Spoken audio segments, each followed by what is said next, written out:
Hot water ఎప్పుడు మన scalp కి తగిలించకూడదు. అంటే మనం ఎప్పుడు కూడా హాట్ వాటర్ తోటి హెడ్ బాత్ అనేది చేయకూడదు. ఈ హాట్ వాటర్ అనేది హెడ్ బాత్ చేసినప్పుడు ఏమవుతుందంటే మన స్కాల్ప్ వీక్ అయ్యి హెయిర్ ఫాలికల్స్ లూజ్ అయిపోతాయి.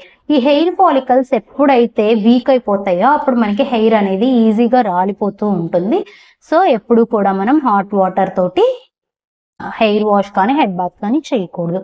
నెక్స్ట్ వచ్చేసి డైలీ కుదిరితే హెయిర్ వాష్ చేసుకోండి, లేదంటే వీక్లీ 2 to 3 times అయినా హెయిర్ వాష్ చేయండి. అది కూడా ఎలా అంటే హెడ్ బాత్ ఎలా చేయాలంటే ఎవ్రీడే కోల్డ్ వాటర్ తో చెయ్యండి.